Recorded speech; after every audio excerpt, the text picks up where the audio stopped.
Hello, welcome to P.I.T Exchange, a podcast by Currency Research. Join us as we discuss the latest in payments, innovation, and technology with the industry's most innovative thought leaders. Today's payments are changing and moving around the world faster than ever before, and P.I.T Exchange gives you the knowledge and insights to keep up. Sit back and relax as we join Currency Research, exchanging ideas with today's special guest.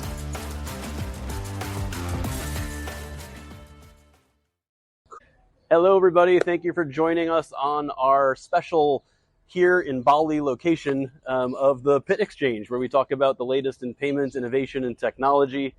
I'm Sean Ferrari with Currency Research, your host again this week. And here I'm thrilled to be joined with Mr. Bernard Otabil with the Central Bank of Ghana. Yes. Thank you, Sean. Good to see you. Very much so. Very much so. It's been a while. It has been a while. How have you enjoyed your time here in Bali? It's been short, and you've kept us busy over the past 2 days, but it's been fantastic.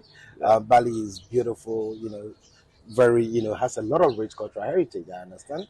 And we've had the opportunity to look at some of the beautiful beaches. Yes, yeah. We've so for those of you that are joining, we are in Bali at the Asia Cash Cycle Seminar, and we're thrilled to be working with the Bank of Ghana on its 60th anniversary celebration of the Cedi. Yes. And Bernard is here as well as with a larger delegation from the Bank of Ghana, really focusing on that event and talking to the delegates about it, and also learning a lot from the region. Bernard gave a great presentation this morning on the upcoming celebrations in Ghana. I don't know if you just want to tell the audience a little bit more about what we have on tap for the anniversary celebration. Fantastic. I mean, it's exciting time in Ghana now. Yeah. On July 19th, our cedi is a local currency, actually 60 years. And the currency of every country is its business card. I mean, this is a symbol of our heritage. It's a symbol of our sovereignty. It's a symbol of everything to do with Ghana as far as the economy is concerned. It's gone through, evolution here and there, redenomination, and everything that you would expect that a currency will go through. I mean, currencies evolve as economies develop. And, economies are not what started. They evolve over time. So that has been the story of the cedi. And today, it's so great. The cedi is still one of the strongest currencies in the world. And last time I checked, they were the second best globally. And if you look at it that way, then there's a lot for us to really celebrate. So come November 17th to the 20th is where we're having a cedi conference, of course, in partnership with the Currency Research Group. So what do you have to expect? We are going to have some of the best experts in the field, just as we've experienced here, taking a deep dive into for instance, the Ghanaian economy. If you're looking at opportunities out there, what it is that you can find in Ghana, you find it there. And then also you have this whole thing to do with taking a deep dive into the CBDC, the ECD. What has been the success story? It's been piloted, and there's the story out of the pilot has been well received, and a lot of people are looking into learning more about it. So what is the next step, the next 2 years about the ECD? And those who are looking into the central bank digital currency, there's a time for you to come around and have a look into it. We have the stable coin, everything to do with it. What is the future of money? Yeah. Broadly, we've had some discussions along these lines. Is it going to be all digital payments, or you are going to have a mix or a balance between cash and digital payments? And then we've also having very internationally, acclaimed speakers. Somebody from a former employee from the Reserve Bank and others who have been there and have that kind of experience to do with the cash cycle, for example. How vibrant are we trying to do it? And more also on the sustainability aspect of it in terms of the cash, cycle that we really handle in that sense. So it's going to be a very fantastic 3-day event, and capping it with a very rich cultural, exhibitions and so on and so forth. But let me also add that headline sponsors and other exhibitors who are interested in, exhibiting should really be free to contact Currency Research or ourselves at Bank of Ghana, and we take them through everything that they need to do. The floor plan is ready. The floor plan is ready. We saw some great pictures of it inside. Exactly. And, locally, we also have our local banks and financial institutions all eager already, to take part in the program itself. So it's going to be a very exciting period. We're expecting more than 600 participants, 250 VVIPs from the international community, and about 400 locally to be part of this occasion. The uptake has been good, and speaking to some of the participants, they're looking forward to it. And it's quite amazing that a number of them have not been to Ghana before, and they see this as a very great opportunity to come to the Black Star of Africa. It is a great opportunity, and I was there several weeks ago, looking at where it's going to be, and I was really thrilled, and just it was my first time in Ghana a couple of weeks ago, and it was amazing. I mean, I think people would really like it. As you say, the culture is fantastic. The venue is amazing. I think it'll be a really good experience for folks. So they should come, and it's part of a longer celebration, right? There's a whole 6 month. In fact, we extend it even beyond. Okay. The city is strong. Ghana is open to business, and there's a lot that you can really do in Ghana.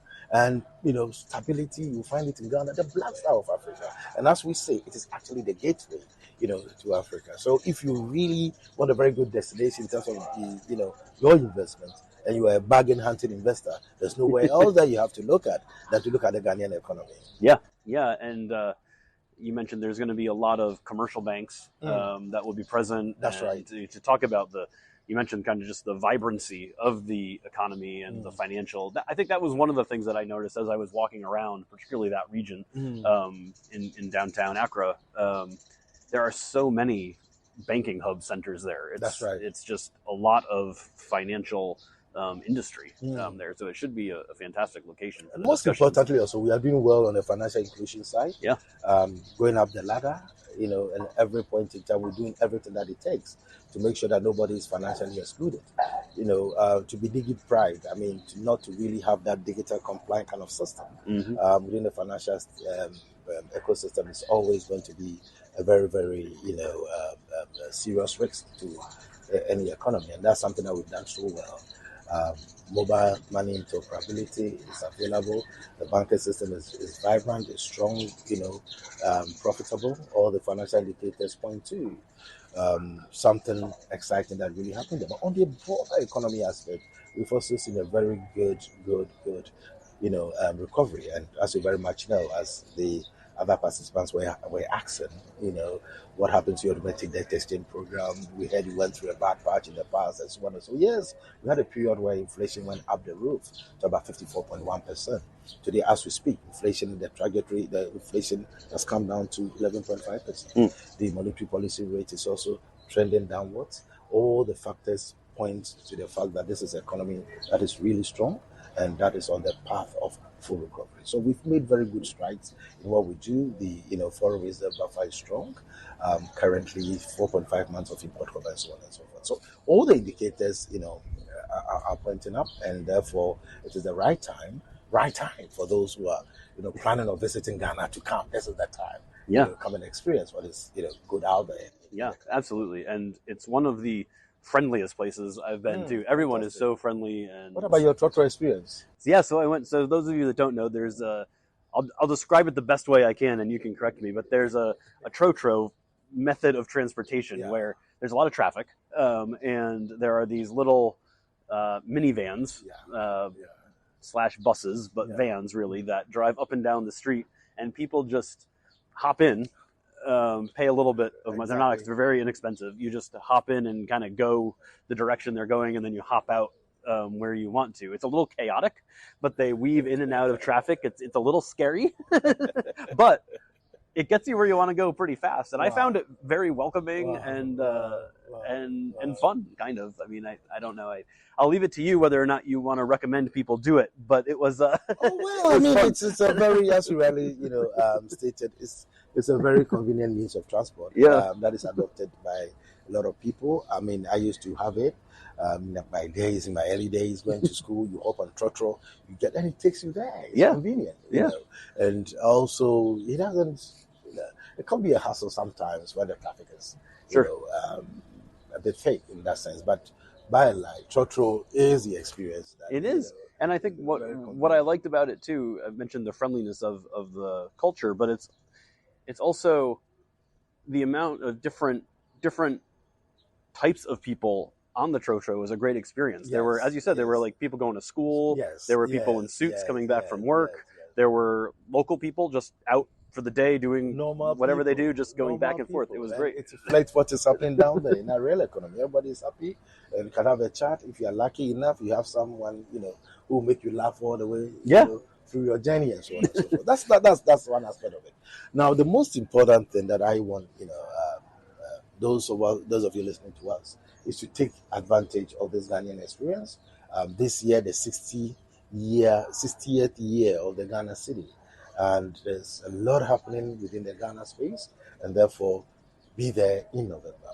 Yeah, be there in November for sure. And you already mentioned a lot of the topics for local folks and even non-local folks. If you're involved in the cash industry, please look to attend. For many folks, it's free to attend. You have to, of course, get there, but it's free. We have a lot of good sponsors attending as well already, so it's shaping up to be a great experience, and it covers all aspects of the cash cycle, as you mentioned, digital currency as well, monetary policy, and really focuses on the strength of the Cedi and its 60 years of evolution to where it is now and where it's going in the future. Exactly what it is. And please, it's free to attend, but make sure you register. Yes, you need the please. numbers for the logistics that we have to put in place so that you have the best experience that we expect you to have. Yeah, exactly. Thank you very much. Cool. Thank you very much for the time. We appreciate it. Great chatting with you. Looking forward to it. All right. Once again, everybody, thank you for listening to the P.I.T Exchange, and we look forward to sharing our views and the views of our next guest the next time you happen to be able to catch us. Please like, subscribe, download, but most importantly, listen. And we're thrilled to bring guests to you every week. So looking forward to chatting with you next time. Take care. Thank you for listening to the P.I.T Exchange, a podcast by Currency Research. Check out our upcoming events and publications at currencyresearch.com. And join us for our next episode to hear what's trending in payments, innovation, and technology.